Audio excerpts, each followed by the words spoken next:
Good morning children. तो इस video में हम जानेंगे कि सुनंदा अपने आंख खो देने के बाद अपना दैनिक जीवन कैसे व्यतीत करती थी। तो इसके लिए आप अपना पेज पृष्ठ 88 यानी यहाँ पर है ये पेज और ये पेज आज यहाँ तक बताऊंगी अभी इस वीडियो में, ठीक है, कि वो अपना दैनिक जीवन कैसे व्यतीत करती थी।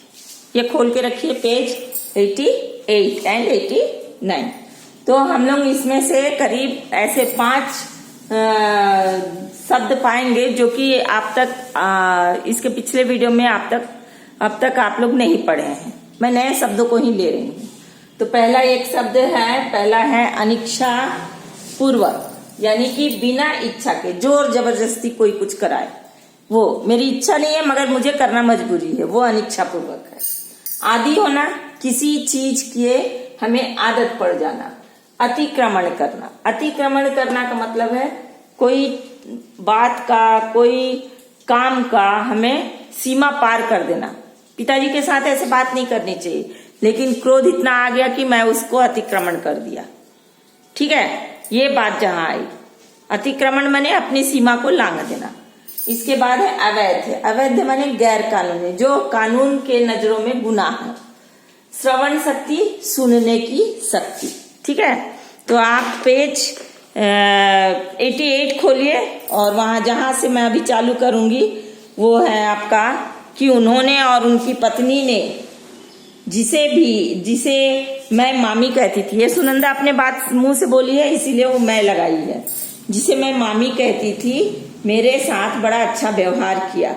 यहाँ ये लाइन से लेके पेज 89 की आखिरी लाइन तक कि अब मैं दोपहर के समय गुग्गू के साथ घूमने के लिए निकल जाती थी, ठीक है। इतना को मैं समझा रही हूँ, आप पुस्तक देखते जाइए। उसमें और भी 1-2 ऐसे शब्द हैं, लेकिन वो आप पढ़े हुए हैं और वो कॉमन है। जैसे सहमति हो जाना, यानी अपना विचार हाँ कर देना, राजी हो जाना। सहमत होना माने राजी हो जाना। फिर स्पर्श यानी छूना। फिर अंधाधुंध माने अंधाधुंध होता है कि बिना सोचे समझे एकदम तेजी के साथ कोई भी काम लगातार करते जाओ, कुछ टूट रहा फूट रहा ये भी हमें ध्यान नहीं है, ठीक है।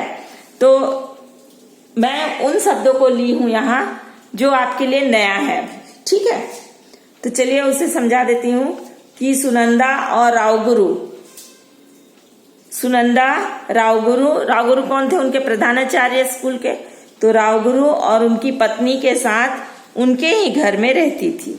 उन्हें वह मामा मामी कहकर संबोधित करती थी। दोनों ही सुनंदा के साथ अच्छा व्यवहार करते थे, क्योंकि उनके अभी कोई अपने बच्चे नहीं थे। लेकिन फिर भी सुनंदा को अपने माता पिता और घर की बहुत याद आती थी। सबसे अधिक भयानक उनके चारों ओर का अंधकार लगता था। हमेशा अंधेरा अंधेरा सुनंदा को लगता था ना। एक आदमी जो अपने जीवन में आंखों से देखा है, उसको अंधेरा बहुत खलता है। जो जन्म से ही अंधा है, जन्मांध है, उसको तो पता ही नहीं उजाला है क्या, है ना। लेकिन इसको बुरा लगेगा।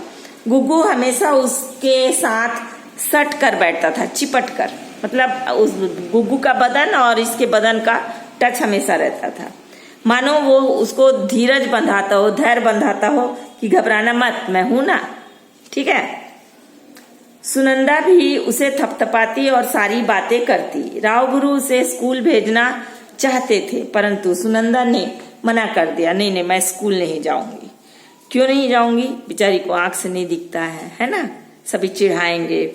धीरे धीरे उसे अपनी अंधेरी दुनिया की आदत पड़ गई। सुबह वह देवी देवताओं के लिए फूलों की माला पिरोती, मामी पूजा के लिए अन्य तैयारी करती। शाम को रावगुरु और सुनंदा बैठकर अनेक विषयों पर घंटों बातें करते। इस तरह सुनंदा का दिन व्यतीत हो रहा था। लेकिन भूसंखलन की घटना बार बार सुनंदा के मन में उमड़ते घुमड़ते रहता था। एक दिन उसने पूछा, मामा, ये भूसंखलन की घटनाएं क्यों होती है? तब उन्होंने बताया, आदमी जब बिना सोचे समझे ही प्रकृति का सीमा को पार करता है, पेड़ों को काट काट कर पहाड़ों को खाली करता जा रहा है, जबकि पेड़ पहाड़ की मिट्टी को बांध कर रखने का काम करते हैं।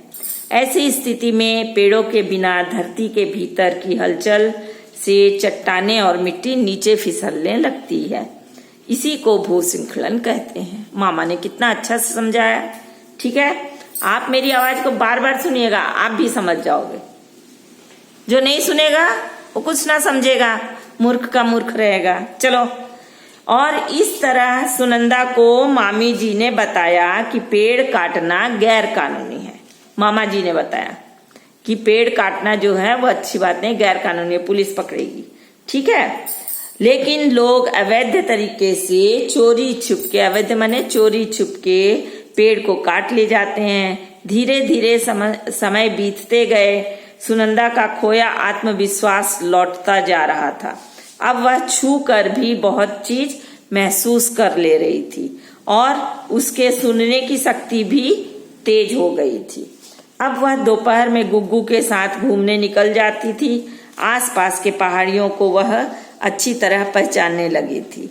छायादार पेड़ों का एक झुरमुट यानी एक गुच्छा था वहां, उसे बहुत पसंद था। इसलिए वहां एक पेड़ के तने का सहारा लेकर वह बैठ जाती थी। गुग्गू भी उसी के करीब सट कर बैठ जाता था। उसी पेड़ के ऊपर बैठी कोयल आकू आकू कहकर उसका स्वागत करती थी और इस तरह सुनंदा का दिनचर्या बीतता था।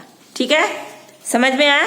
तो अब इसमें से ही मैं कुछ प्रश्न आपको पूछ लूं, तो आप देखो क्या क्या निकाल दे रही हूं इसमें से। सबसे पहला, सुनंदा को सबसे भयानक क्या लगता था? सुनंदा को सबसे भयानक उसके चारों ओर का अंधकार लगता था। सुनंदा राव गुरु के घर अपना समय कैसे बिताती थी?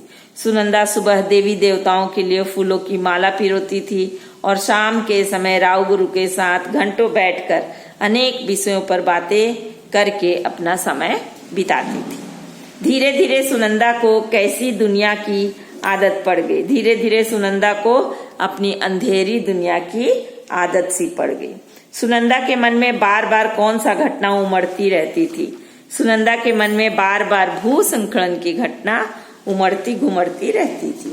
भूस्खलन का क्या अर्थ है? यानी चट्टानों का टूटकर गिरना। ठीक है, भूस्खलन की घटनाएं क्यों होती है? जब मनुष्य बिना सोचे समझे प्रकृति का सीमा लांघते जाता है, वह बेधड़क पेड़ों को काटते जाता है, जबकि पेड़ पहाड़ की मिट्टी को बांध कर रखने का काम करते हैं। पेड़ों के काटे जाने पर धरती के भीतर की हलचल से चट्टानें और मिट्टी नीचे फिसल कर गिरने लगती है। इसी को भूस्खलन कहते हैं। सुनंदा दोपहर में गुग्गू के साथ कहाँ घूमने जाती थी? सुनंदा दोपहर में गुग्गू के साथ पहाड़ियों में घूमने जाती थी। तो ये मैं करीब आपको कितना क्वेश्चन बताई? अभी तो आप तो गिने नहीं होगे, मैं बता दे रही 7। इन 7 को ध्यान से बार बार सुनिएगा और पॉज मारकर हिंदी CW कॉपी में लिखिएगा। Neat and tidy without any mistake, right? अगले वीडियो में हम और कुछ विचित्र घटना जानेंगे। तब तक के लिए आप इंतजार करें। धन्यवाद।